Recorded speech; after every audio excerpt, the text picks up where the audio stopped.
¿Yo? Ya, adelante. Ya. Buenas tardes, compañeros y compañeras.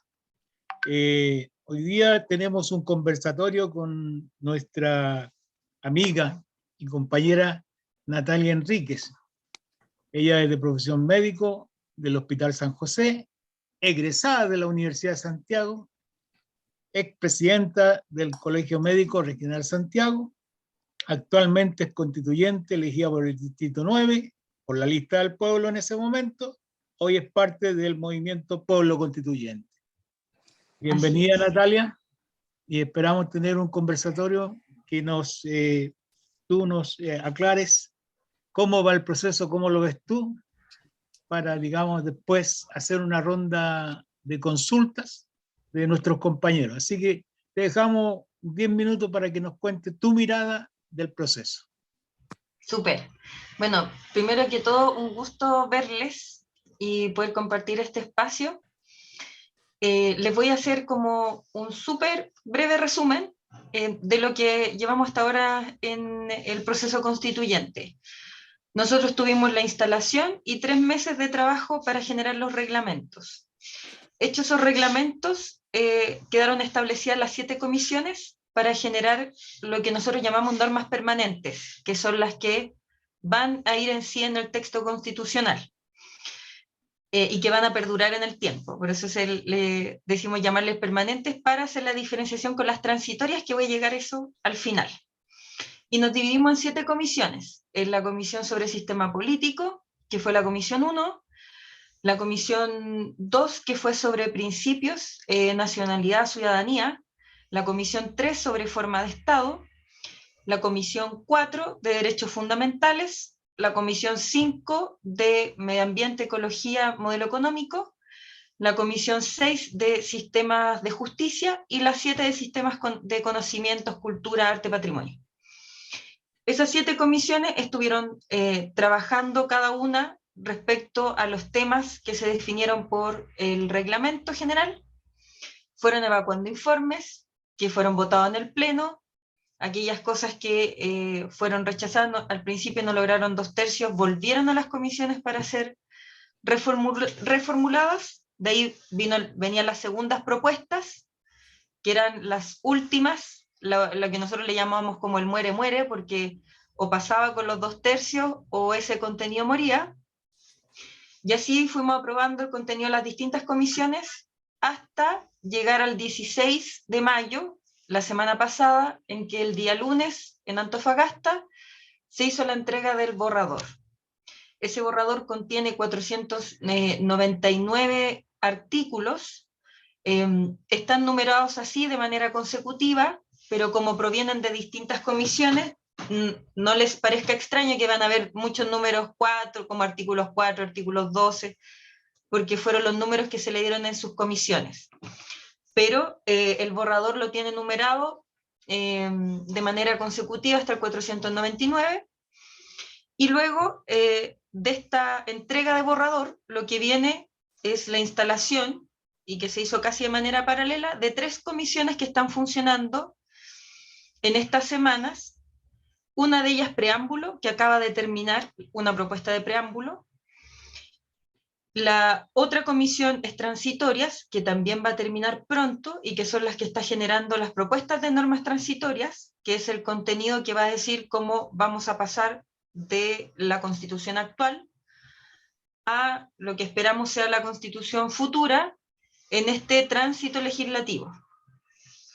Y está la otra comisión, que es la más conocida, la más nombrada, que es la Comisión de Armonización, en donde tiene que tomar el texto de estos 499 artículos, ordenarlos, darle un sentido lógico, hacer síntesis de aquellos contenidos que sean repetidos y también encontrar los vacíos de texto que a nosotros nos tengan que traer una propuesta al pleno, tomando todos esos elementos, buscando cómo generar síntesis, cómo completar vacíos de contenido y claramente dándole un formato de comprensión lógica, y para eso hemos tenido apoyos tanto de expertos, de instituciones y claramente una lingüista. Así que están 3 comisiones trabajando de manera paralela, y los que no están en esas comisiones, como yo, estamos en la parte de difusión del contenido del texto constitucional. Eso, intenté ser breve. Gracias. A propósito de eso, los compañeros que quieran hacer consultas, preguntas, levantan la mano o abren el micrófono nomás y me dicen. Yo partiría haciéndote una consulta fundamentalmente a ti, por lo que tú representas y por lo que escuchamos anoche. El tema salud. ¿Cómo lo ves tú objetivamente? Porque anoche realmente era abismante cómo lo planteaban los dos, la dama y el caballero ahí del otro lado. Entonces, cuéntanos un poco, ¿cómo ves tú como funcionaria, como profesional de la salud, el nuevo articulado que va a ser la salud universal para todos y todas? Sí, yo de todas maneras igual intenté como explicar la lógica interna que tenía la propuesta de artículo. Yo creo que hay un elemento importante, y es que nosotros recuperamos, por así decirlo, el derecho a la salud. No en esta como categoría que era la protección a la salud, y desde esa protección instando a que cada persona se hiciera cargo cómo se autoadministraba, por así decirlo, gestionaba su salud y enfermedad, y que lo que estaba garantizado era el poder elegir dónde uno se atendía. Justamente en esta lógica de un Estado, que se ha dicho muchas veces un Estado subsidiario, en donde más bien no hay un reconocimiento de derechos, sino que hay una mercantilización de necesidades, diría yo. Entonces, en la propuesta de articulado se reconoce el derecho a la salud, se reconoce desde la amplitud que tiene, y que incluye los determinantes sociales, que son todo el contexto en el cual una persona crece, por así decirlo, y que determina que pueda tener con mayor o menor frecuencia ciertas enfermedades. Claramente es muy distinta a una persona bien alimentada, estimulada, con posibilidades de tener espacios para deporte, cultura, etcétera, que una persona que está privada de todo eso. Esas diferencias son los determinantes sociales, y eso, el ponerlo en el texto constitucional, va en la lógica de que el derecho a la salud tiene por principal objetivo que las personas se mantengan saludables. Ese es el principal objetivo. Cuando ese objetivo no se cumple, y aunque el Estado haga todos los esfuerzos porque una persona se mantenga saludable y aún así desarrolla enfermedad, entonces tenemos que hacernos cargo del sistema de atención de enfermedad. Y en ese sistema de atención de enfermedad uno puede tener distintas formas de organizarlo. Pero lo importante es que el Estado tenga la capacidad de regular cómo interactúan todos los componentes. Y eso incluye los prestadores públicos y privados. Por eso, dentro del sistema y cómo se organiza, el componente que regula, supervisa y fiscaliza, que se llama rectoría, está en el Estado. ¿Sí? Y eso, yo siempre he dado el mismo ejemplo. Si uno quiere imaginar qué es eso, es cómo funciona en pandemia salud, donde efectivamente el Ministerio de Salud tenía la capacidad de coordinar a todas las instituciones para que cumplieran su objetivo, que es dar la mejor atención de manera equitativa y oportuna a las personas. Para que eso ocurra, entonces, este sistema nosotros le pusimos principios. Dentro de eso, solidaridad, equidad, oportunidad, pertinencia territorial, porque no en todos los lugares las necesidades de salud son iguales, por decir algún ejemplo. Y después también se estableció el financiamiento para que las cotizaciones obligatorias ahora efectivamente se mancomunen. Eso quiere decir, en términos prácticos, que los riesgos de las personas se mancomunan, se juntan, los pools de riesgos se juntan. Al juntar los pools de riesgos entre todos y todas, podemos obtener mayor beneficio a un mismo precio, por así decirlo, ¿sí? O mayor cobertura por un mismo precio. Ahora, ¿cuáles van a ser las instituciones que van a dar esas prestaciones? Van a poder ser públicas o privadas. ¿Quién lo va a regular? La ley. A los privados lo va a regular la ley. Ahora, eso yo entiendo que hay un sector que no le gusta que haya quedado la ley, pero para poder hacer una descripción mejor de cómo se iban a integrar todos estos componentes, habríamos terminado haciendo un modelo de sistema de salud en la Constitución, y eso más bien en materia de ley. Por tanto, nosotros pusimos un margen de acción para que efectivamente se cumpla el derecho a la salud dentro de lo que en el mundo los sistemas le ha funcionado para que así sea. Y claramente, aparte, dejando por explícito que es deber del Estado velar por el fortalecimiento y desarrollo de las instituciones públicas. Porque también hay que reconocer que todas las críticas que se hacen del sistema público, que a veces son bastante destempladas, pero que lo logro comprender por la percepción que se tiene de la salud pública, pasa por el deterioro y, más bien dicho, el cómo el Estado se desentendió completamente de las instituciones públicas por mucho tiempo. Y no solo la institución infraestructura, sino que también el personal, con plantas de personal absolutamente congeladas por muchos años. Entonces, ahora estamos intentando dar un vuelco en el concepto de salud, que efectivamente sea estar sano, no solamente atender la enfermedad, entender que todas las instituciones tienen que servir de manera colaborativa para que las personas tengan salud, y que es deber del Estado fortalecer la red pública. Yo veo que en general la discusión se centra en, ¿se van a acabar las ISAPRES? En cómo yo me puedo seguir atendiendo en la clínica, y si es que nosotros vamos a ser capaces de acabar con la lista de espera. Esas tres preguntas, yo no veo cómo estén en la centralidad la salud de las personas. Pero el tema de las ISAPRES van a tener que cambiar completamente, porque ya no van a poder recibir la cotización obligatoria. Por tanto, van a tener que ser complementarias. Respecto a que no me va a poder atender en una clínica, eso no es verdad, porque van a seguir existiendo las modalidades de libre elección. Eso nadie piensa que se vayan a terminar. Y lo otro es la lista de espera. Las listas de espera existen en todos los países, no es que existan en Chile, pero en los otros países se gestionan de manera adecuada para que la persona reciba la atención en el momento que lo requiere. Y para eso se necesitan dos componentes: una población menos enferma y un sistema que trabaje en red, de manera coordinada. Y ambas cosas nosotros estamos proponiendo en el texto de la nueva Constitución.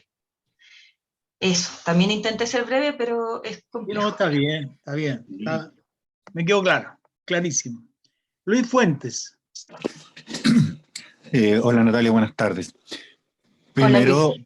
Primero yo creo que cabría felicitar un poco y reconocer el trabajo que han hecho ustedes como constituyente en la constituyente, exactamente. Porque esta constituyente partió con el desprestigio de la derecha, que no iban a ser capaces, de que no iban a dar los tiempos, de que había gente que no sabía, gente que no quería o gente que quería... bueno, estábamos claros quienes no querían, ¿no es cierto? Pero hicieron un trabajo de hormiga tratando de boicotear cada uno de los proyectos que se hacían. Se decía que los tiempos no se iban a cumplir y se cumplieron. Se decía que no iban a sacar nada y se sacaron 499 artículos o leyes que aprobaron los 2/3, ¿no es cierto? Que fueron malos. Entonces, primero, un reconocimiento de ese trabajo serio y efectivo que se hicieron de parte de ustedes en esta constituyente histórica, en el cual fue paritaria, fue elegida por todos nosotros. Entonces, primero, reconocimiento. Y lo segundo, como pregunta, ayer veía en Mentiras Verdaderas cómo Bernardo Fontaine, obviamente, discutía con el muchacho, que no me acuerdo el nombre, de Sol, muchacho no tan muchacho, respecto a la previsión, respecto a la ley. Y se han sacado un montón de cosas difusas, digamos, de que los fondos no son nuestros, que si es una pensión. ¿Cuál es lo que finalmente ha planteado la constituyente referente a la pensión y al sistema de pensión de los chilenos? Gracias, Natalia. A ver, espérate, Natalia. Natalia, espérate, voy a ver si alguien más quiere hacer una consulta, porque tomamos dos al tiro. Pregunta. Ok. Dígame, Pedro. Yo me iba a salir un poquito del tema, porque a mí lo que me tiene inquieto es el tema de los 2/3. Ya. Porque el tema de los 2/3, claramente el tema, digamos, coyuntural que se está discutiendo, y leí hace poquito que el gobierno había dicho que no estaba de acuerdo con la regla de los 2/3. Y me pareció leer que Atria estaba abierto a que también se flexibilizara eso. Entonces, yo la pregunta es, ¿cuál es la visión que tiene ella? Y agradecerle, por supuesto, su participación. A mí me ha aclarado mucho el tema de la salud, la verdad que muy bien explicado, muy didáctico, y se agradece. Entonces, esto de los 2/3, ¿cómo lo ven? Y el temor que hay, que en el fondo, ¿quién va a aterrizar la Constitución? Aunque la garantía está en que el marco va a impedir que se aprueben leyes que sean anticonstitucionales, por decir así. Pero por otro lado, la correlación política que va a haber en este Congreso durante 4 años, ¿qué garantías da? Ya. Súper. Natalia. Sí, primero respecto a la seguridad social. Nosotros, más bien diría, retomamos lo que es la seguridad social. Y por tanto se establece como tal, se refuerzan los principios de la seguridad social, como la universalidad, que de hecho se los puedo leer aquí, está en lo que a nosotros designamos como artículo 13, pero es la universalidad, solidaridad, integralidad, unidad, igualdad, suficiencia, participación, sostenibilidad y oportunidad. Se establece entonces el derecho a la seguridad, los principios, y después se establece que esto se va a hacer a través de un sistema de seguridad social público, ¿sí? Y que aparte de dónde se van a obtener los fondos son de rentas generales, de los trabajadores y de los empleadores. Esas reglas generales quedan establecidas, pero no se pasa, y lo otro que queda establecido es que, lo quiero leer textual, aquí, en particular, si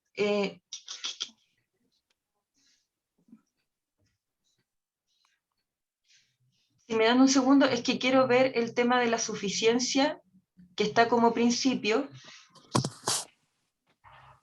aquí, que incluye además a las personas que realizan trabajos domésticos y de cuidados, que era algo que no se incluía previamente,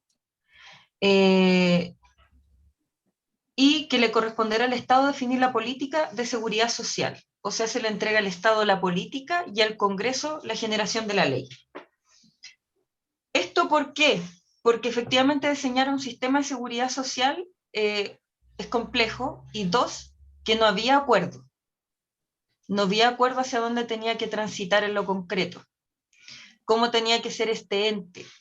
Entonces se dejó un articulado que permite crear este sistema público, poniéndole los límites de lo que clásicamente se conoce como seguridad social, pero nosotros no nos hacemos cargo del actual sistema de ahorro obligatorio, que son las AFP. Y yo aquí creo que siempre se ha utilizado una forma de confundir a las personas, de intentar decirles que las AFP, que son ahorros obligatorios, son un sistema de seguridad social. Y eso no es así. Entonces, ¿qué es lo que va a pasar con este sistema de FP? También lo tiene que definir la ley. Así como una ley estableció cómo se crean, y una ley también estableció cómo iba a seguir funcionando el INP en su época, ahora ISP. Entonces hay cosas que nosotros podemos dar ciertas respuestas concretas a través de la Constitución y otras que no, porque son materias de ley, son complejas y probablemente, y espero que si se aprueba, sea con participación ciudadana, es la construcción de esa ley. Pero se ha dicho, por ejemplo, el ámbito de que les van a expropiar los fondos de pensiones. Ya, la expropiación, que puede ser a todo tipo de bienes, también quedó resguardada en la Constitución. Y que si yo expropio, tengo que hacer un pago justo. Si yo expropio un fondo, la lógica sería que yo pague el valor del fondo. Entonces, es como un círculo de argumentación que no tiene ninguna sustancia. ¿Hay que definir qué hacer con esos fondos? Claramente. ¿Esos fondos no puede decir que son en este momento seguridad social en Chile? No. Pero hay que hacerse cargo. Y eso quedó entregado al Congreso, porque nosotros no lo definimos. Eso, la primera. Esa es la primera. La primera que me la hizo, ¿quién fue? Luis Fuente. Luis Fuentes. Ya. Y la otra fue Pedro. Pedro León. Sí. Respecto al tema de los 2/3. Bueno, yo nunca he sido una gran defensora de los 2/3, porque creo que efectivamente son quórum supramayoritarios. Pero me llama particularmente la atención que a nosotros nos hayan exigido los sectores que actualmente les parece que es un exceso los 2/3, a que nosotros teníamos que sacarle el articulado de la nueva Constitución por 2/3, porque eso era igual a que estaban expresadas las grandes mayorías, que es una frasecita que yo la he escuchado continuamente, las grandes mayorías se iban a expresar para que se generaran grandes acuerdos en esta casa de todos. Eso es como un eslogan. Entonces, todos los sectores que defendieron ese título ahora parece que no les gusta tanto. ¿Qué es lo que yo puedo interpretar? Porque esto esto es conjetura. Que a mí solo me interesaría dejar una regla que permita un cambio más fácil de un texto, porque yo quiero modificar el texto. Y que por tanto, como sé que no tengo 2/3 en el actual Congreso, pero sí probablemente mayorías, entonces yo me estoy asegurando el cómo arreglar este texto, que lo voy a aprobar, pero que no me gusta tanto.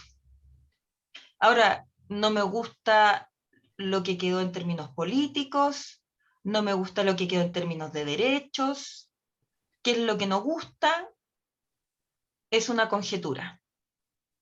Pero me parece que es utilizar una regla de manera arbitraria cuando al parecer están buscando ciertas conveniencias para los partidos políticos. Esa es mi conjetura. Bien. Compañeros, está abierta la sala para que hagan preguntas, opiniones. Omar. ¿Ah? Omar te pidiendo la palabra. ¿Quién? Omar. Omar. Ahí Tiene la está. manito arriba. Bien. Sí. Omar, dale. Hay que activar eso. Natalia, buenas tardes. Gusto saludarla. A todos los compañeros, mis compañeros. Natalia, pregunta. Recurso agua. Uh-huh.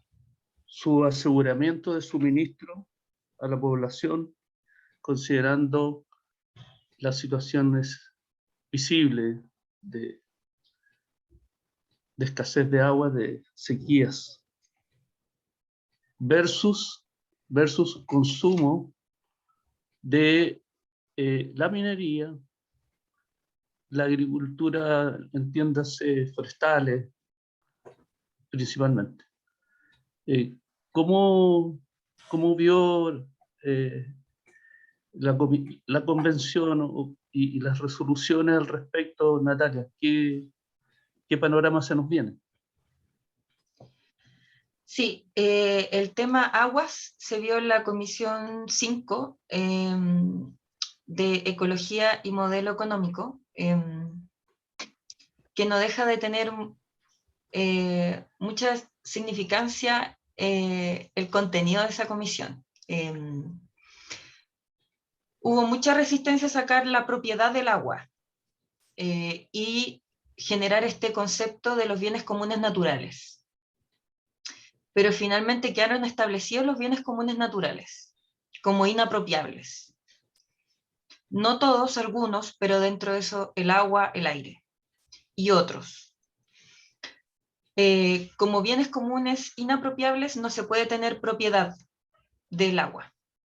Y eso afecta en la lógica de quienes tienen esas propiedades su derecho de propiedad sobre el agua. Sí se van a dar autorizaciones administrativas para el uso, pero esas autorizaciones administrativas no son comerciables. Y por otra parte quedó establecido el derecho humano al agua. Por tanto, se cambia completamente la lógica que actualmente existe respecto a la concepción del agua en la Constitución del 80. Y además se estableció el órgano autónomo de la Agencia Nacional del Agua. Entonces, yo diría que queda una estructura, tanto desde la comprensión de la importancia de un bien común natural inapropiable como es el agua, la importancia para la existencia humana, y aparte una agencia que tenga que velar porque esto se cumpla, que sería la Agencia Nacional del Agua. Yo diría que quedó bien regulado. Muchas gracias. Muchas gracias, Natalia. A ti, Omar. Ya, gracias, compañero. Yo voy a hacer el malo de la película, Natalia. ¿Por qué se acaba la educación privada? Ah, no se acaba la educación privada. Pero los malos dicen que se acaba la educación privada. No, no se acaba, como no se acaba la salud privada, no se acaba, pero efectivamente el énfasis que se hace en la Constitución es respecto a la red pública. Sí, eso es real, el énfasis está en lo público.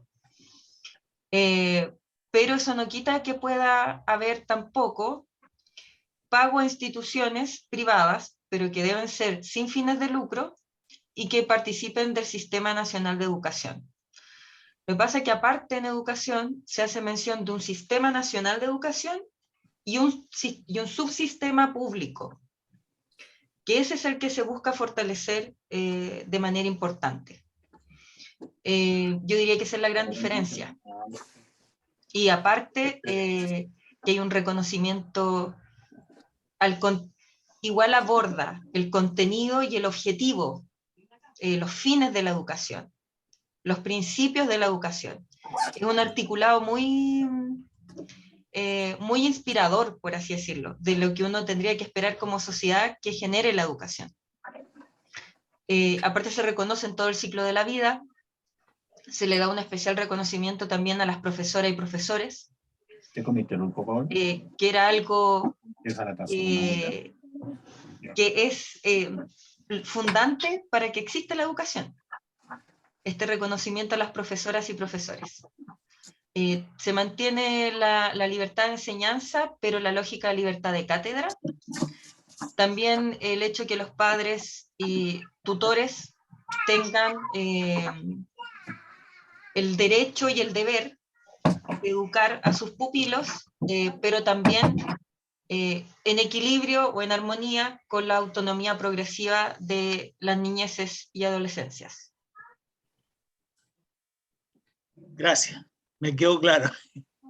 Era bueno hacer estas claridades, Natalia.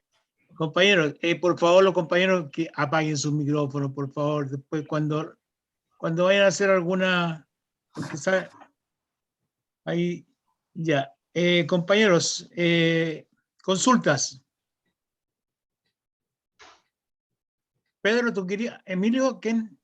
Carlos. Primero. Carlos. Carlos primero. Sí. Micrófono, Carlos. ¿Cómo estás? Ahí sí. Natalia, buenas tardes, encantado. Igual. Mira, yo estuve leyendo un poco lo que la oposición ha estado planteando en cuanto a la salud. Quiero volver al asunto de la salud, Ujú. que es tu fuerte, parece, ¿no? Sí. Entonces, la Asociación de Clínicas habla de que la propuesta termina, dice, con un derecho que hoy tiene la población y obliga a todos los cotizantes a destinar su 7% a un único sistema estatal, sin posibilidad de elegir cuándo, dónde ni con quién atenderse. Se ha tomado una definición riesgosa para las personas que implica una transformación profunda del sistema, sin claridad de cómo será el proceso, la transición, los plazos, y ni de dónde se obtendrán los recursos, que es importante. Ujú. Eso fue la asociación de ISAPRES. Ah, ¿Mm? de la ISAPRES lo comprendo más que de las clínicas, Claro, porque Pero- las clínicas han hablado poco porque saben que no van a tener problemas. ya. Pero efectivamente las ISAPRES, que son las que reciben las cotizaciones, van a dejar de recibir las cotizaciones obligatorias. Entonces, sí, para ellos se les acaba el negocio. Eso es correcto. Ahora, ellos se van a tener que transformar probablemente en lo que son seguros complementarios. Pero yo ayer intentaba hacer varias veces hincapié en separar lo que son las platas de lo que son la entrega de atenciones en salud. Y a mí me llama también la atención de que las ISAPRES hagan este vínculo con la clínica, porque se supone que ellos no tendrían que tener ese vínculo. Eso se llama integración vertical. Claro. Y eso tendría que estar prohibido. Negocio. Porque eso significa que entonces, y que por lo demás lo hacen las ISAPRES, que hacen acuerdos preferentes con ciertas clínicas donde uno se puede atender y con otras no. ¿Por qué? Porque esas clínicas son parte de un mismo holding con la ISAPRES. Entonces ellos se autopagan, autodefinen los montos y van generando riqueza de manera bien circular entre sus instituciones. Y yo logro, cada vez que lo escucho, yo digo, es muy explícito él en mostrar que eso existe, porque por algo él vincula las ISAPRES con las clínicas como que fueran lo mismo, y no son lo mismo. Y lo que viene a hacer este seguro, este fondo nacional, es justamente establecer el que todos compartamos riesgos para que todos tengamos mejores coberturas por un mismo dinero. Ahora, esa cobertura no va a ser a todo evento, porque no es como que, no sé, a mí me gusta atenderme en una clínica que cobra una prestación que en el sistema público cuesta, voy a inventar valores, 10.000, pero ahí me cobran 80.000. Pero a mí me gusta porque estéticamente es más bonita, porque me atienden más rápido, etc. Ok, pero la cobertura que le va a poder dar el sistema va a tener un tope. Y sobre eso son seguros complementarios. Pero no es que la persona no pueda elegir a dónde ir a atenderse, pero cuánto le cubre el seguro va a tener un límite. Ahora, ese límite claramente requiere un costeo. ¿Y qué FONASA hace esos costeos? Pero esos costeos siempre están mal hechos, o más bien subhechos. Entonces, como ahora eso también va a afectar a las instituciones privadas, yo espero que esos costeos se hagan bien para que tanto las instituciones públicas como privadas efectivamente tengan los recursos para funcionar como corresponde. Ahora, en lo personal, yo no tengo ningún problema con las instituciones privadas. El problema es que en Chile todo lo privado tiene lucro en derechos sociales. Eso yo sí reconozco que yo estoy absolutamente en contra. Eso fue una postura que se intentó llevar, que se acabara el lucro en salud. Eso no es incompatible con tener empresas privadas, no es que las empresas privadas vayan a quebrar si es que no tienen lucro, nada de eso. Pero en mi opinión personal es un límite ético-moral, porque no se puede enriquecer a costa de la enfermedad de las personas. Pero eso no hubo consenso. No hubo 103 personas para eso. Gracias. Espérate, Gracias, Pedro. Natalia. Emilio primero. Oh, dale, Pedro, dale nomás. Pedro. Pedro. Gracias. No, mira, con respecto al mismo tema, una cosa más bien de tipo técnico, administrativo, podríamos decir. Cuando se dice, en la exposición se dice, las personas van a poder ir a los centros privados, van a poder ir a las clínicas. Pero si nosotros estamos en un sistema de salud universal, único, que yo por lo demás estoy totalmente de acuerdo, claramente la persona va a tener que ir a los centros de salud, no sé, que le corresponden, más bien diría yo, digamos, a los CEFAM, a los consultorios comunales, y de ahí lo derivarán a los hospitales. O sea, la persona independiente no podrá ir directamente a una clínica privada o a un centro médico privado. Va a tener que ir, digamos, a los centros del Estado. No lo tengo claro, yo lo hago a modo de consulta. ¿Cómo se van a integrar las clínicas privadas? Porque se separaba en la exposición lo que era ISAPRE de lo que eran clínicas. Que en realidad la ISAPRE y la clínica pasan a ser juez y parte. Uno se atiende en la clínica y si quiere reclamar algo, tiene que ir al ISAPRE para que le revuelva y que le resuelva, y el dueño de la clínica. Entonces, las personas que ingresan a ese sistema de salud universal, ¿cómo acceden? Hospitales, clínicas privadas, etcétera. Sí, bueno, ojalá en algún momento nosotros tengamos implementado a futuro lo que realmente es un buen sistema de salud, y que tiene que ver con que de base todas las personas saben cuál es su centro de atención primaria, que serían los centros de salud familiar. Y por tanto las personas, el sistema de salud activamente está pendiente de su situación de salud. Y se hacen los controles, se hacen las consultas preventivas, etc. Eso es como el mínimo. Ahora, cuando una persona tiene un mayor requerimiento de salud, si nosotros tuviésemos una red pública mucho más robusta, lo lógico es que las personas se derivaran a un hospital y ese tiempo de espera fuera breve, se priorizara de acuerdo a las distintas urgencias, pero que todos se atendieran de manera oportuna y entonces todos tenemos resueltas de manera oportuna y en calidad nuestras necesidades de salud. Esa segunda etapa de esta, como más bien atención de especialidades, hospitalizaciones, nuestra red pública no es lo suficientemente grande para responder a la necesidad de salud de toda la población. Eso es lo que nos quedó, por así decirlo, que esperemos se transforme a partir de esta nueva constitución y se vaya robusteciendo con el tiempo. Pero lo que ahora sucede es que es responsabilidad del Estado el cómo se coordina también a las instituciones privadas para que efectivamente la persona no tenga que andar ella resolviendo de acuerdo a su conocimiento cómo obtiene esa atención.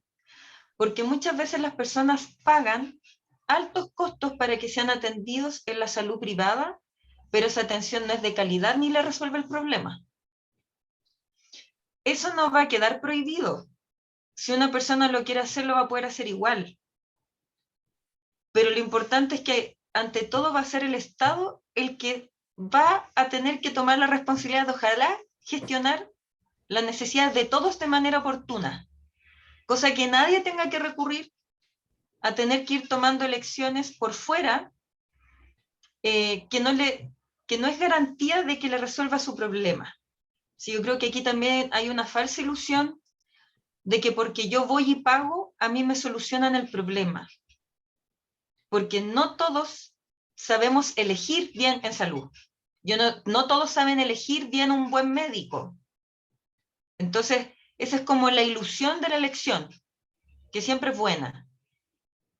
Ahora la primera responsable es el Estado, pero no queda prohibido que alguien que quiera pagar porque vamos a tener un tránsito en que lo más probable es que las atenciones no sean muy oportunas, la gente va a ir por fuera.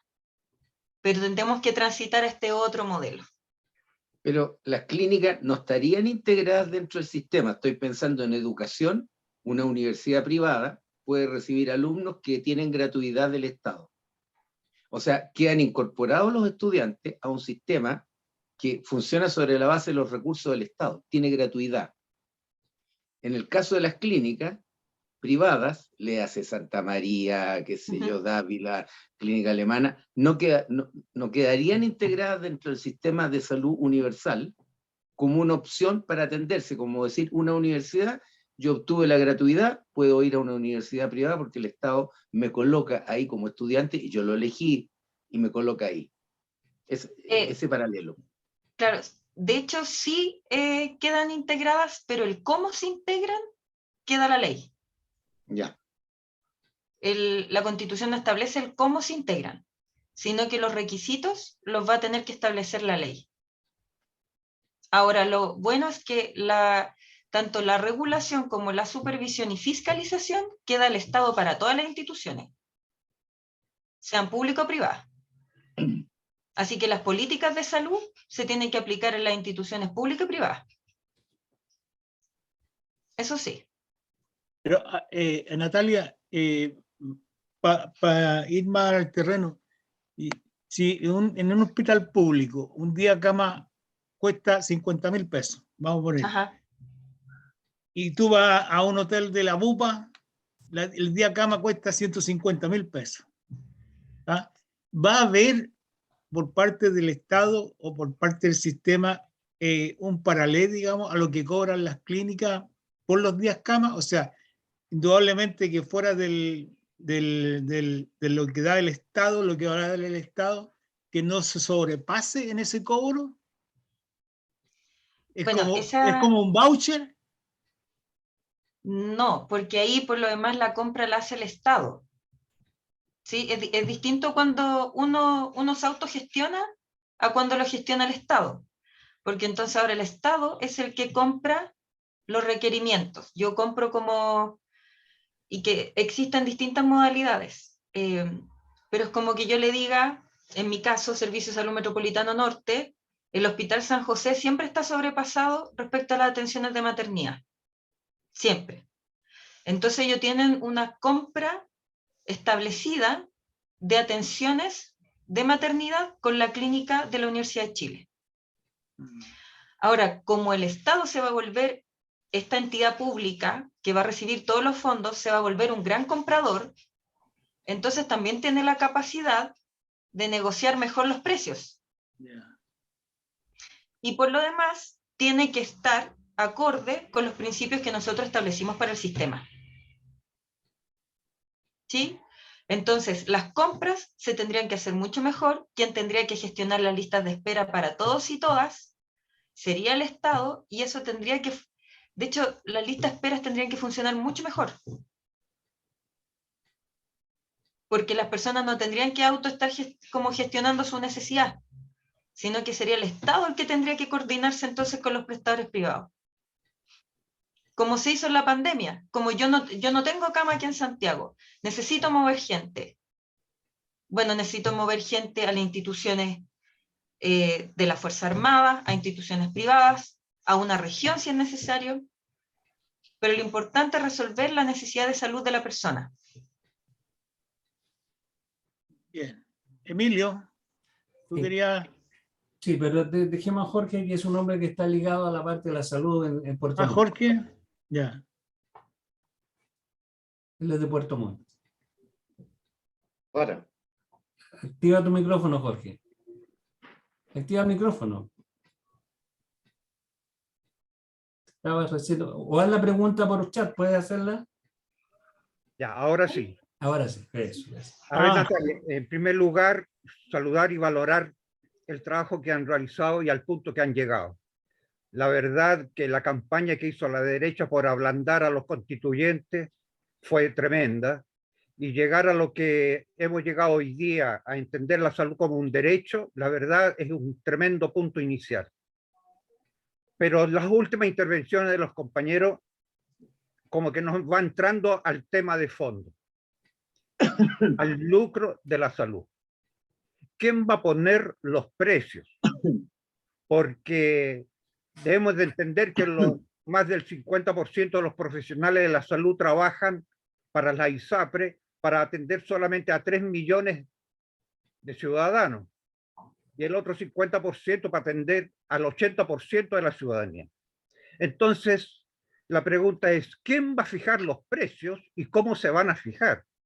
Porque el lucro me da la impresión que no fue tomado en cuenta, así como en la educación, porque también lograron meter la cola en la educación, ya, en la cual entra el privado a servir a los derechos sociales.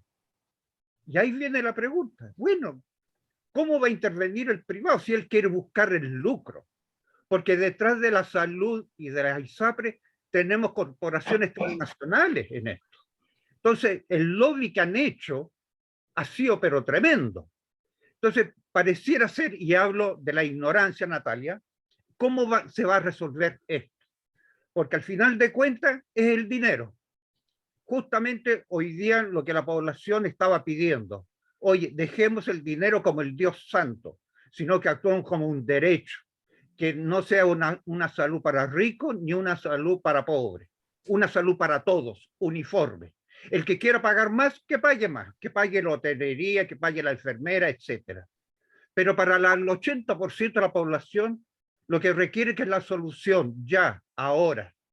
Tú sabes que tenemos 2 millones de listas de espera por un especialista y más de 300.000 espera por una cirugía.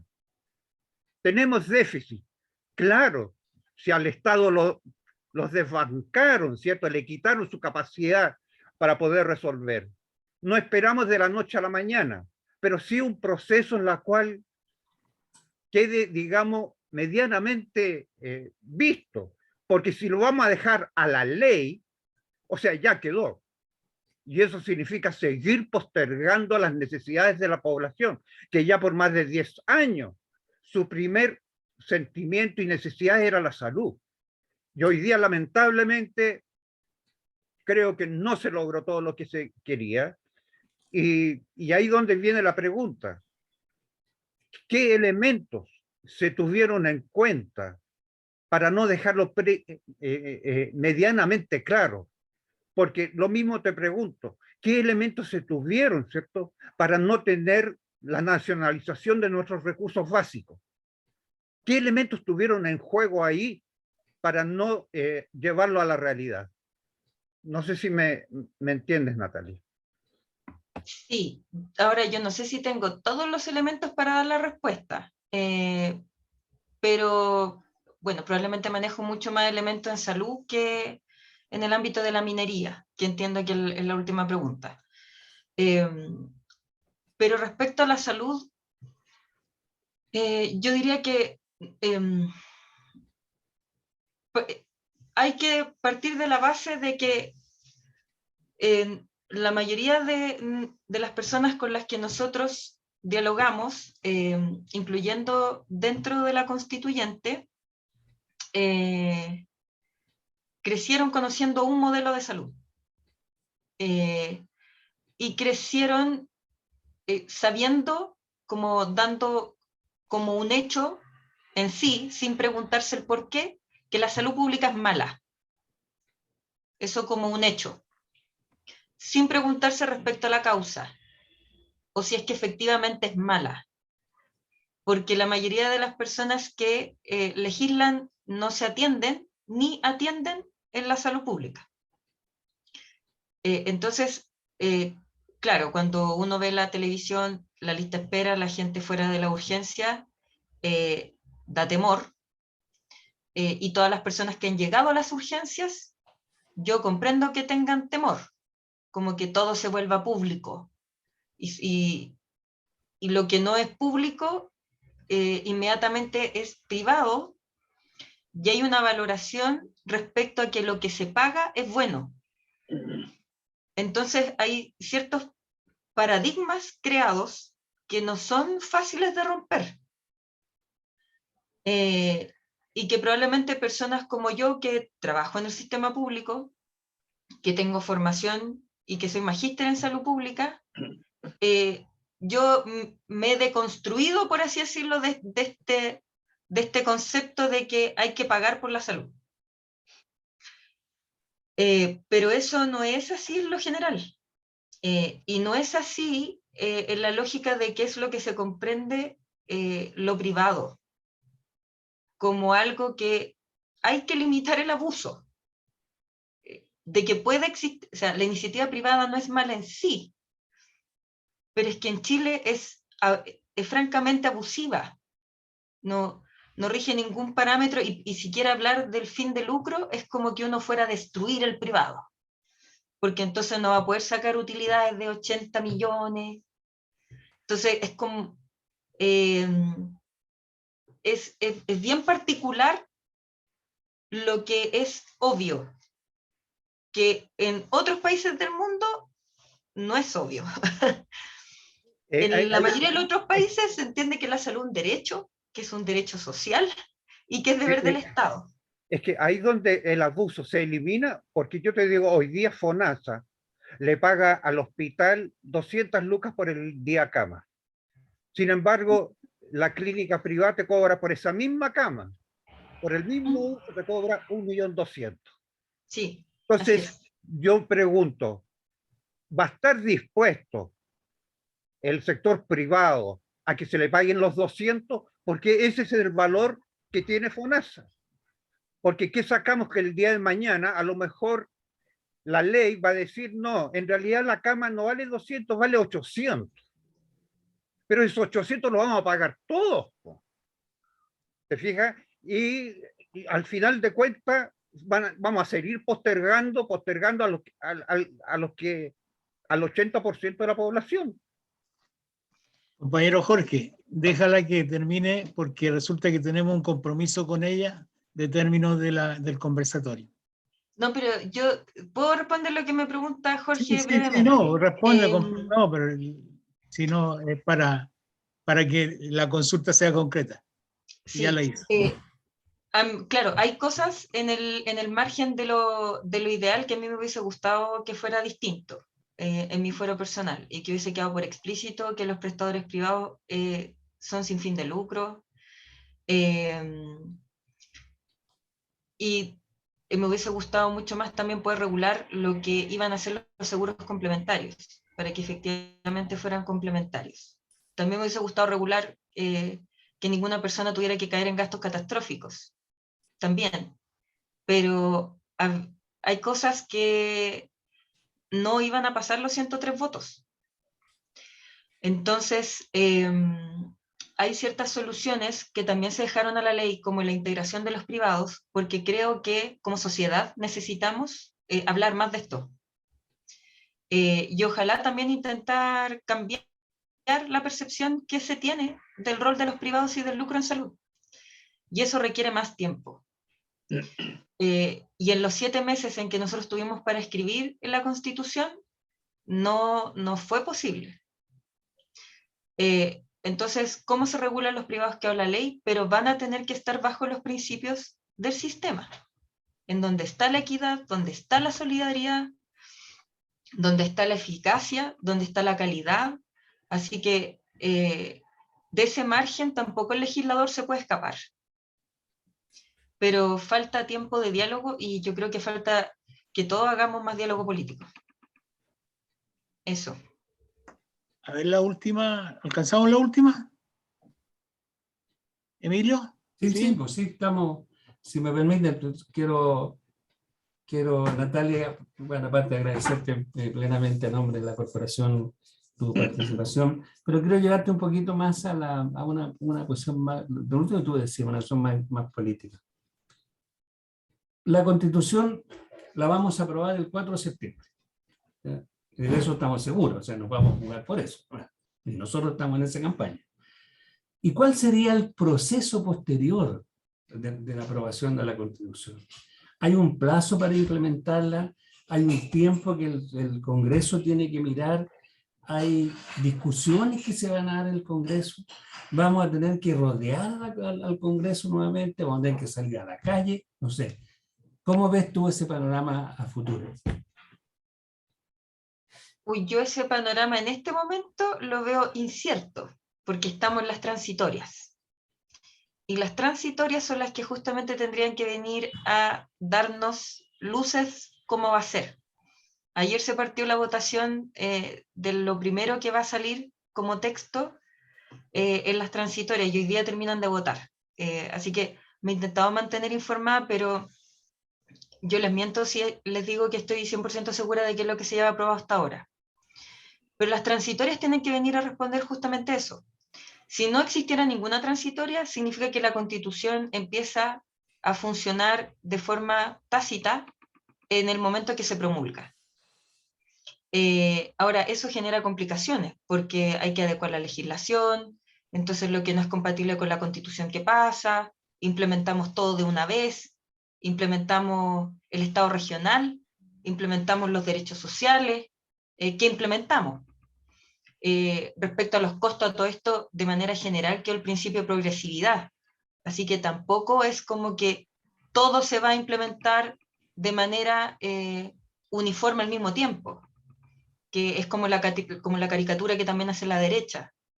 Quedó el principio de progresividad porque sabemos que no todo puede hacerse al mismo tiempo. Pero eso es justamente lo que está dilucidando las transitorias. Por ejemplo, en todo lo que son los derechos sociales hay que implementar algunos sistemas. Hay que implementar efectivamente el Sistema Nacional de Salud, el Sistema Nacional de Educación, el Sistema Nacional de Cuidados, que no existía, el Sistema de Seguridad Social. Hay que implementar esos sistemas. Y eso va a requerir leyes. Y probablemente, espero, sean una de las primeras leyes que se hagan. Y hay que darle un mandato o al legislador o al presidente para que en cierto plazo ingrese los proyectos de ley y ojalá en otro plazo tengan que ser evacuados esos proyectos de ley. Porque el hecho de que ingrese un proyecto de ley no significa que salga necesariamente. Y eso es lo que están haciendo las transitorias. Y eso es lo que vamos a tener de aquí a la próxima semana. Bien, bueno, yo adquirí un compromiso contigo y sé que estás ocupadísima y ya nos diste porque digamos no puedes estar hasta mucho tiempo, pero realmente te agradecemos una vez más que hayas accedido a estar con nosotros. Seguramente más adelante a lo mejor de nuevo te vamos a pedir que nos acompañe, así que Natalia, muchas gracias.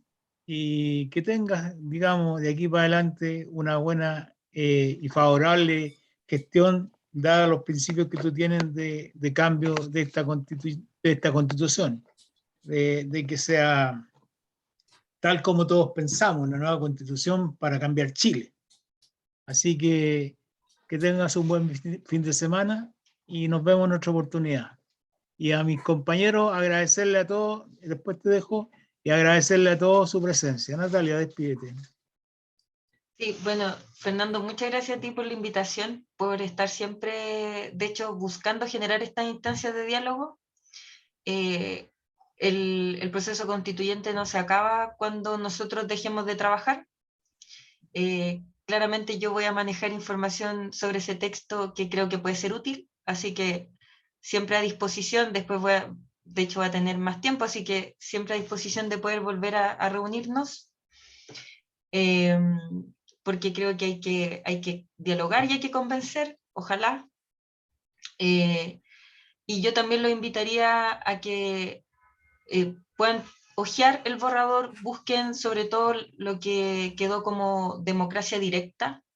Es una de las formas que nosotros creemos que también se le devuelve el poder soberano a la gente, para que no sea solamente una democracia representativa, sino que también participativa, directa. El sistema de justicia, que en Chile es un debe, junto con el ámbito de reinserción, porque a todos nos importa vivir en un país más justo y en paz. Así que ojalá en los textos, en las palabras que encuentren en este borrador, se vea que es el proyecto para un país mejor. Es lo que intentamos hacer, un país más justo y en paz, y ojalá es lo que se logre. Eso, un abrazo y muchas gracias a todos y todas. Natalia, se me olvidó una cosita. Comprometerte, porque además nosotros queremos hacer un conversatorio en la universidad. Ah, presencial.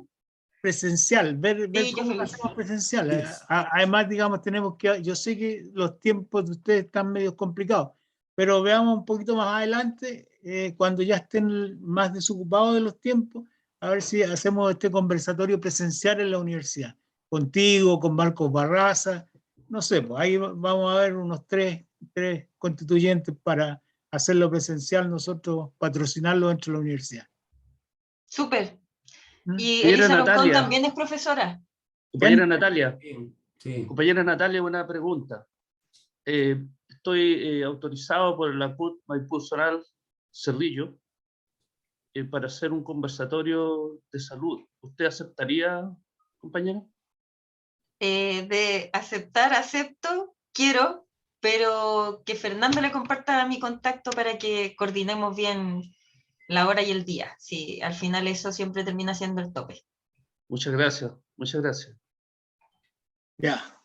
Bueno, compañeros y compañeras, reitero las gracias por no habernos acompañado.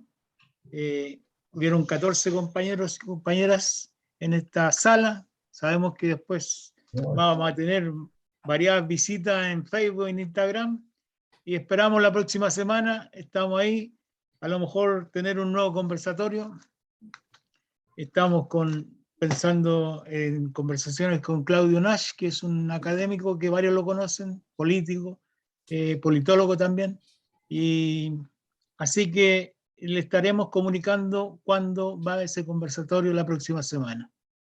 Muy buenas noches, que estén bien, que tengan buen fin de semana y que se relajen. Buenas noches, que tengan un buen fin de semana. Muchas gracias, buenas noches.